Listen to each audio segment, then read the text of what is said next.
Audi's largest crossover, the Q7, has lasted a long time on its outgoing models platform ever since 2007. Now, of course, Audi has made numerous changes to the vehicle since then, but with so many new competitors that have gotten introduced and redesigned since then, a full redesign with this all-new 2017 Q7 is certainly welcome. So, let's go ahead and check out this 2017 Audi Q7 Premium Plus. Audio Jungle. Audio Jungle. Now the Q7 is Audi's largest crossover, and it's the only crossover that comes with 7-passenger seating. Now the Q7 is slotted up above the Q5 in terms of price, feature content, and size too. And Audi's smallest crossover is the Q3, and it's also the cheapest and has the least feature content as well. Now, as far as styling goes on this all-new Q7, I love it, and I love how Audi didn't overdo it with the styling. You have clean-cut, handsome exterior looks, and you still do have a big old front grille, and it certainly does give it some presence. Overall, not a bad-looking vehicle. Certainly looks pretty good, and you do have these big old 20-inch alloy wheels that are star designed, as they like to call it. Now, our Q7 is the Premium Plus, and it comes with that package, which comes with a host of goodies such as Apple's CarPlay and Android's Auto, and it also comes with this smart key here. And I love Audi's new key fob design. Looks pretty good in my opinion, very high quality looking. You have your unlock, your lock, your power tailgate, and then your panic button as well. Now this color of the Q7 is known as the graphite gray metallic, with smart key access on all 4 doors of the vehicle.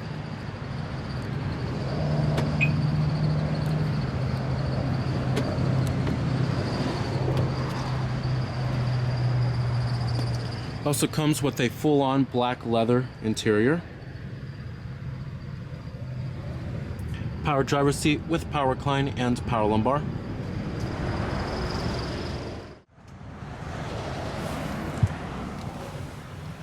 Alright, now sitting inside of the all-new Q7 here, the best way to describe the design of the interior is simple yet elegant. But it's a really nice cabin design. Can feel a little austere in here, but it's still very nice. The step-in height is fairly low for the Q7 as well, and has pretty ease of ingress and egress. Now you do a push-button ignition. Just put your foot on the brake and hit the button to start. And what you're hearing there is a 3-liter supercharged V6.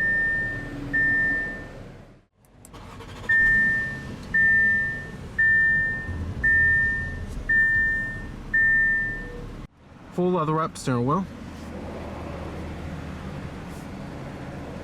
Coming to your transmission, you have an 8-speed Tiptronic automatic transmission. Now this shifter kind of looks like the shifter that you'll also find in the Jeep Grand Cherokee, but in the way it operates, it kind of reminds me of BMW a little bit. Now basically you just go down for drive, up for reverse, and then you do push for park with this little button right here on the shifter. You also do have manual shiftability via the paddle shifters too. When you put the vehicle into reverse, this will display your rear view camera with guidance lines and trajectory. You also do have front parking sensors and rear parking sensors as well. And your electronic parking brake is located right here. And I'm gonna go ahead and turn on the lights and the hazards.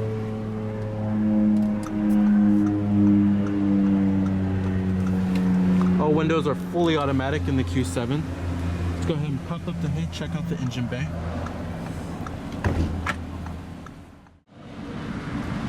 Heated exterior mirrors with LED turn signal indicators. Blind spot detection is available. Now with this new generation Q7, Audi's main goal was to build upon the recipe that made the original Q7 such a success. You have 20-inch 10-spoke star design bicolor wheels.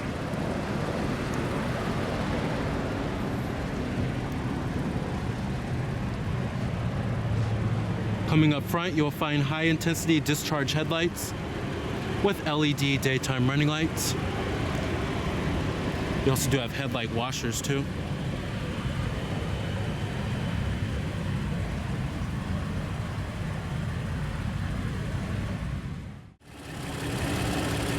Powering the Q7 here is a 3-liter supercharged V6 that produces 333 horsepower at 5,500 RPM and 325 pound-feet of torque at 2,900 RPM, with EPA estimates being a very respectable 19 in the city and 25 on the highway. And all-wheel drive is optional as well.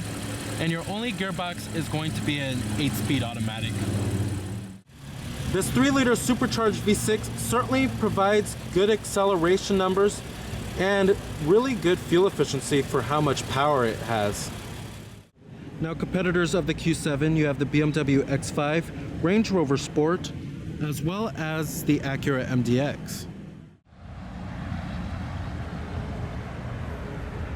On the top right here, you do have roof rails, shark fin antenna. Coming to the rear of the Q7, you have LED taillights with LED turn signal indicators. Really good looking taillights here. And then you also do have rear reflectors and a rear window wiper with a rear window defroster, as well as an LED third brake light.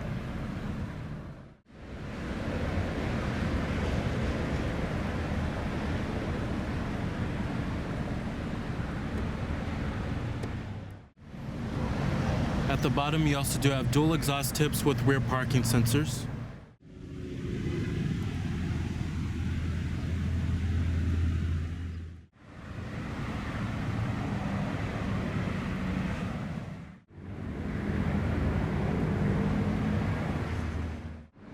EPA estimates, like I said, are 19 in the city and 25 on the highway. Total vehicle price is $63,475. Of course, all of your basic power necessities, power windows, power door locks, and your power mirrors. And they do power folds.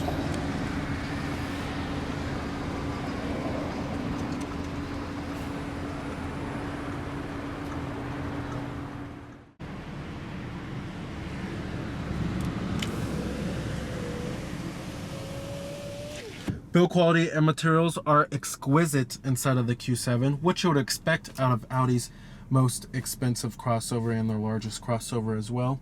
And everything feels expensive inside of here. Nothing feels particularly cheap inside of here. And I really do love these oak wood inlays that run across the whole interior. It looks really nice, and it certainly adds a little bit of contrast inside of here. Now up here you have nice soft touch materials on the upper door panel, mid door panel, as well as the armrest. The dashboard is nice and soft touch as well. Build quality is excellent, no panel gaps or anything of that nature. Interior trim and pieces fit well together and they do not creak. Overall, this is a really nice interior from Audi. Coming to the steering wheel design, love the steering wheel design of the Q7, very stylish. Coming to these controls right here, these are for your controls for the little information center right there, which I would get to in just a second. And then you have your controls for your steering wheel, and then you have your heated steering wheel button, and then you have your voice recognition, Bluetooth phone controls, all that good stuff. We also do have rain sensing windshield wipers too. And you also do have a power tilting and telescoping steering wheel. Pretty good range of adjustment, I have to say. Not too shabby. Up here, this is where you'll also find your auto-dimming rearview mirror and an integrated compass. And then you also do have touch-sensitive LED map lights. And then you also do have a sliding shade for your panoramic sunroof. What's pretty cool is that you can have the sunroof open and then the shade closed up.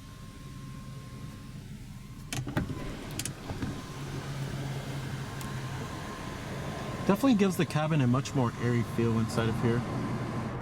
Seating comfort is excellent in the Q7, and the side bolstering is great on this vehicle. I would certainly take a long road trip in the Q7. The seats are just very comfortable, and they do provide a whole lot of support. Thigh support is excellent, and the headrests are nice and plush too. As far as visibility goes in the Q7, visibility is pretty good, not too shabby, and there's lots of glass area all around. And I love this little quarter window right here. It does give a little bit more visibility inside of here. And then the A-pillars are very thin. Seeing out of the windshield is pretty easy too. And seeing out of the rear, when it comes to rearward visibility, it is okay back there, but it's not the greatest. But there are crossovers that are worse in terms of rearward visibility. Overall, visibility is not too shabby. Down here, you will find dual cup holders, a little storage compartment, and a 12-volt power outlet. This is also your touchpad for the Audi MMI interface, which I'll get to in just a second. And these are the controls for the interface as well. Coming down here, you have another little storage compartment. And then, this is where your center console storage is. Not a whole lot of center console storage. And storage is a huge thing when it comes to crossovers. That is a huge factor for many families, but not a whole lot of center console storage here.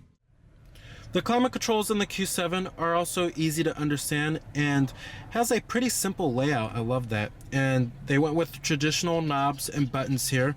And the knobs and buttons are pretty big. You have dual zone automatic climate control. Your temperatures are on the side right here. This is for the driver, and then this is for the passenger. You also do have your different zones, 3-stage heated seats for the driver and the passenger, your front window defroster and your rear window defroster as well, and then your fan speed is right in the center. Very cool. Coming up here, we do have your automatic start-stop system off button. So the automatic start-stop system is for when the vehicle comes to a complete stop, the engine will actually shut off to save fuel. And that's one reason why this vehicle does earn high fuel economy numbers. But you could turn it off if you would like. You have your traction control off button, your parking sensors button, your downhill descent control. And then this button right here lowers the screen into the dash if you don't want to see the screen at all. And then this is for your Audi Drive Select with your different driver selectable modes, which I will get to in just a minute. Alright, now let's get to the infotainment system and the multimedia interface. Now this is Audi's MMI interface, and it's a pretty darn good system. Now, of course, this is not a touchscreen here. Instead, you have a touchpad down here and then buttons surrounding it too. Now, let's get to the main menu. If you want to get to the main menu, you have to click on this menu button right here. This is your main menu screen, and then you can scroll between all the different menus on the main menu. And this is how you scroll, by this little dial right here. But the rendering and the graphics on this system are beautiful. And then coming to vehicle, this is for your Audi Drive Select, or you can control the different driver selectable modes by these two buttons right here. And you have your off-road mode, a comfort mode for everyday use, and then dynamic, individual, and then auto too. Let's get back to the main menu. Also, what I do love about this system is that they do have a little back button on the touchpad right here, which is very convenient. Coming to sound, you could change your sound settings.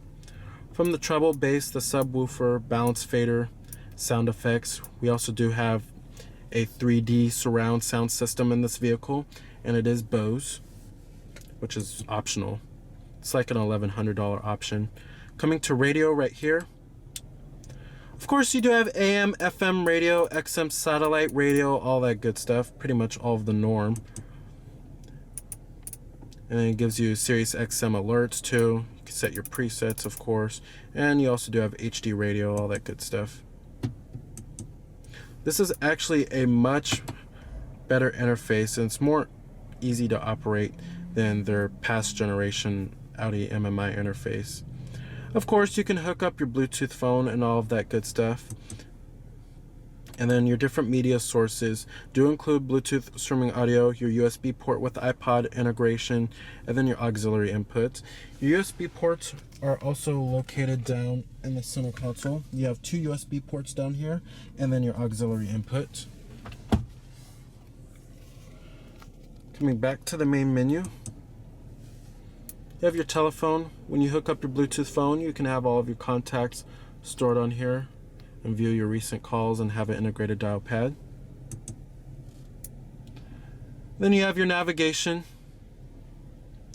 And then you can enter in your address by manually putting it in, or you could do it by the touchpad, which is pretty cool. Right now I'm putting in a B. And it recognizes it. Pretty cool there. Or you could do it by voice. Now the map quality is beautiful in the Q7. Great rendering and graphics here. And you also do have live traffic. It shows you your points of interest. This map is also borrowed from Google Earth, which is cool. Nicely done. You can also change your different map views as well. Shows you your traffic messages. And to zoom in and out on the map, you just do it by this dial right here. Coming to the main menu, we have your Audi Connect. And this is for all your services like your live weather. And it shows you fuel prices, online news, city events, flight information, parking information, Google Earth, Twitter. You also do have your Wi-Fi media player. Lots of stuff with the Audi Connect. And then right here, you also do have your Audi smartphone interface. This is for your Apple CarPlay as well as your Google Android Auto. So you can hook up your smartphone onto the system and it pretty much gives you your whole smartphone interface on the system, which is pretty cool. And then you also do have your settings. You could change many different settings from the language, the date and time, unit of measurement, your display brightness, connection manager. You also do have the speech dialogue system. You could change the factory settings. Many different settings that you could change on the MMI interface here. Then you have your system maintenance too. Overall, the Audi MMI interface is one of the best interfaces in the business, one of the best infotainment systems, and it's pretty user-friendly once you get used to it and once you get the hang of it, and it's a beautifully designed system. Now coming to the gauges in the instrument cluster, we have your tachometer on the left as well as your coolant temperature, and then your speedometer as well as your fuel gauge. In the center right there, this is your information center. It shows you your fuel range, average MPG, as well as your average speed, gives you your long-term memory. And then you have any warning messages that it shows on the system. And then you can hook up your Bluetooth phone. When you hook up your Bluetooth phone, it shows you any recent calls or anything like that. It shows you if any phone is connected. And then you have notes right here. And then it gives you a little mini map too. It shows you turn-by-turn directions, which is pretty nice.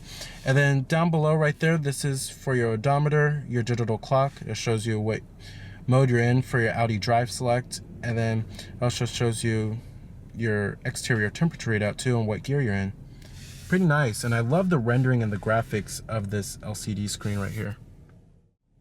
Now, as far as front occupant room goes, there's lots of it. There's lots of headroom in this vehicle, lots of legroom, and I have lots of room to spread out, and I found a very comfortable driving position in this vehicle, and I'm about 6 feet tall. Now, as far as the way the Q7 drives, the Q7 has a very smooth and comfortable and compliant ride, and it's actually whisper quiet inside of here, especially at highway speeds. Now, the Q7 isn't as engaging to drive as the BMW X5 or the Range Rover Sport. However, it still feels pretty precise around corners and pretty nimble. And I'd say it's much better to drive than the Acura MDX. All right, and let's go ahead and shut down the Q7. Let's go ahead and check out the rest of the vehicle.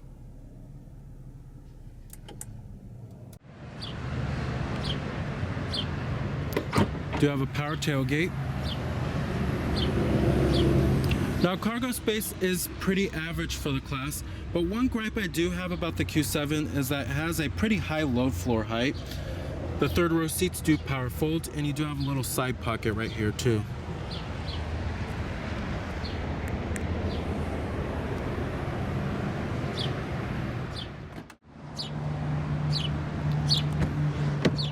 Now, build quality and materials do follow through in the rear of the Q7.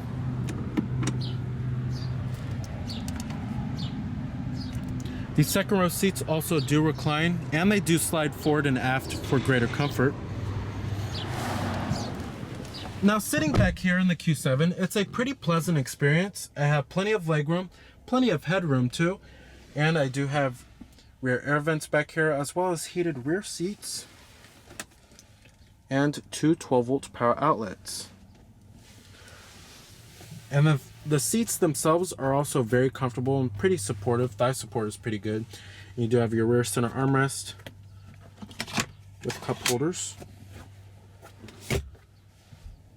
But overall, it's a pretty comfortable experience. All right. Now, the third row seat accommodations for the Q7 are pretty cramped for an adult, and it's certainly only recommended for small children. However, if you're looking for the best third row seat accommodations, I suggest checking out the Buick Enclave.